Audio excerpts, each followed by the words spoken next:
Bonjour et bienvenue sur la chaîne Santé l'éveil, j'espère que tu vas bien. Aujourd'hui on se retrouve pour parler d'alimentation et de nos goûts respectifs.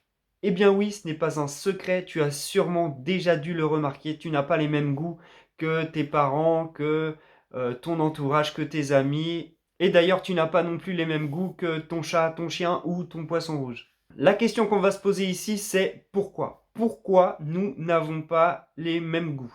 Ma réponse, elle va être très simpliste, c'est tout simplement parce que nous sommes différents. C'est-à-dire que toi, tu n'as pas la même manière de vivre que moi. Donc tu n'auras pas les mêmes besoins, que ce soit en termes d'alimentation ou même au niveau de la gestion du stress, au niveau de l'activité physique, etc. que moi.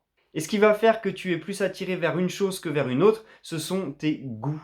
Et encore une fois, on n'a pas les mêmes goûts que ce soit en termes d'alimentation, en termes de films, en termes de musique, en termes de sport, en termes de tout.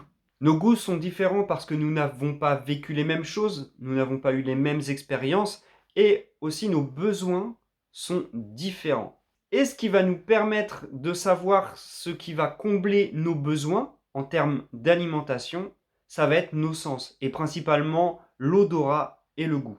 Malheureusement, on nous a plus appris à manger avec la tête plutôt qu'avec les sens et le corps. Très souvent, en consultation, il y a des gens qui me disent je mange ça parce que c'est bon pour la santé, mais je n'aime pas ça. Mais il faut bien se rendre compte que le corps est très intelligent, il sait parfaitement de quoi il a besoin. Donc si tu n'as pas d'attirance pour un aliment, c'est qu'il y a sûrement une raison. Soit le corps n'a pas besoin des nutriments qui sont dedans, soit ça va lui être totalement défavorable, ou soit même il y a une allergie. Ce que je t'invite à faire, c'est de vraiment respecter tes goûts, parce que tes goûts, ce sont des repères, c'est-à-dire que ton corps prend du plaisir lorsqu'il les mange, alors que lorsque tu vas manger quelque chose que tu n'aimes pas, d'une, tu crées des émotions négatives, des sentiments négatifs, tu vas pas être comblé autant que si tu mangeais des aliments que tu aimes, même si ces aliments ne sont pas forcément bons pour la santé. Si tu souhaites être plus à l'écoute de tes goûts, de tes sens lorsque tu manges, je te mettrai un petit lien dans la description qui parle de l'alimentation sensorielle qui est présentée par Dominique Guyot.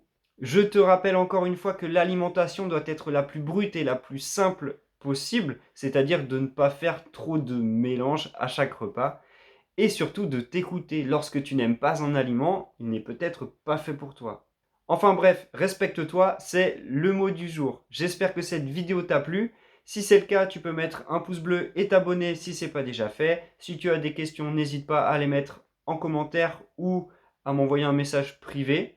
En attendant, je te souhaite une belle continuation, une belle vie pleine d'amour, de confiance et de paix, et je te dis à bientôt.